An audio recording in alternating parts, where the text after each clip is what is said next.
ইচ্ছা থাকলে উপায় হয়, চেষ্টা থাকলে মানুষ সব কিছু করতে পারে। যে মানুষটা কিছুই করতে পারতো না, সেই মানুষটাও সব কিছু করতে পারে, এমনটাই হয়। আমরা কিন্তু কেউ কোনো দিন কোনো কাজে সঠিকভাবে সব কিছু প্রথম থেকে পারি না। আস্তে আস্তে করেই আমরা একটু একটু করে শিখি, জানি, বুঝি, তারপরে সেই বিষয়টায় আমরা স্কিল অর্জন করি, মানে দক্ষতা বাড়াতে পারি। এভাবেই প্রত্যেকটা মানুষের শেখা, আর এভাবেই মানুষ সব কিছু জানতে পারে, শিখতে পারে। আমি কিন্তু কখনো এই জিনিসটাই যে চাইনিজ রাইস বলেন বা ফ্রায়েড রাইস বলেন, আমরা রেস্টুরেন্টে যেয়ে অনেক টাকা দিয়ে কিনে কিনে খেয়ে থাকি, আর এটা যে অনেক বেশি আহামরি টেস্টি হয় সেরকমটাও না। এটা জাস্ট খেতে হয়, মানুষ শখের বশে বা অনেকের ভালো লাগে তা থেকে কিন্তু খায়। আর এই জিনিসটা আমরা ঘরেই খুব সহজে কিন্তু তৈরি করতে পারি।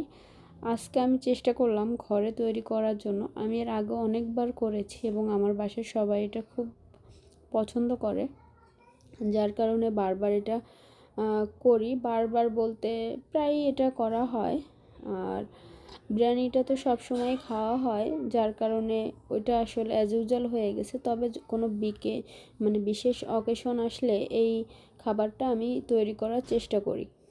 তারপরও এইটা যদি একটু ঝরঝরে না হয় তখন কিন্তু খেতে ভালো লাগে না। আর এটা কিন্তু আপনি হাত দিয়ে মাখাই খাইলে এটার কিন্তু কোনো টেস্ট থাকে না। এটা মানে কেমন যেন আমার কাছে মনে হয়।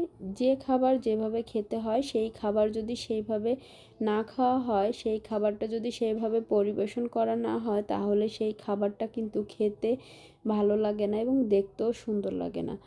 আর এই ফ্রায়েড রাইসটা আপনি যদি চামিচতে না খান তাহলে কিন্তু কখনোই খেতে ভালো লাগে না আমার কাছে মনে হয়। বাট কার মতবাদ কেমন আমি জানি না। আমরা রেস্টুরেন্টে যেয়ে কিন্তু এটাকে চামিচ দিয়ে খাই, কিন্তু বাসায় যদি আপনি এটাকে তৈরি করার পরে যদি ইচ্ছা মতো যদি ছেনে চেটকে এটাকে সব কিছু মাখায় জোখায় খাইতে চান, তাহলে কিন্তু এটার টেস্টটা আমার কাছে মনে হয় পুরোপুরি নষ্ট হয়ে যায়। আমি অনেককে দেখেছি এভাবে খেতে, বাট এভাবে খাওয়া ঠিক না, তাহলে এটার টেস্ট থাকে না, এটার মান সম্মানই থাকে না। এটার মান সম্মানটা আপনারা একদম ধুলার সাথে মিশাই দেন, কারণ এটা যে যত্ন সহকারে যে কষ্ট করে রান্না করা হয়, এটা খাবারটাও যেভাবে পরিবেশন করা হয় সেভাবে যদি খাওয়ানো হয় তাহলে কিন্তু এটা খেতেও ভালো লাগবে না, দেখতেও ভালো লাগবে না। এটা আহামরি অনেক বেশি খাওয়া যায় না, যার কারণে দেখবেন রেস্টুরেন্টে কিন্তু পরিমিত একটা খাবার দেওয়া হয়, আপনাকে প্লেট ভর্তি করে কখনোই খাবারটা দেয় না। আর এটা হলো যে চাইনিজ যে সবজিটা ভেজিটেবলটা সেটা তৈরি করা হচ্ছে। আমি সব কিছু পারফেক্টভাবে তৈরি করেছি আমার কাছে মনে হয়। বাট আপনারা তৈরি করে খেয়ে দেখবেন যে কেমন হয়েছে। বাট আমার কাছে আলহামদুলিল্লাহ ভালো লেগেছে। আর লাস্টে আমি হালকা একটু গরম মশলা যেটা আর সরি গোলমরিচের গুঁড়া যেটা, সেটাকে দিয়ে দিলাম। তো এইটা হলো তৈরি হয়ে গেল। আর এভাবেই আমি পুরো প্রসেসটা কমপ্লিট করলাম। তো আপনাদের সামনে এটা করলাম। আর এটা দেখতে এরকমই হবে, অনেক বেশি ঘনও হবে না আবার একদম পাতলা হবে না, টেক্সচারটা ঠিক এমনটাই থাকবে।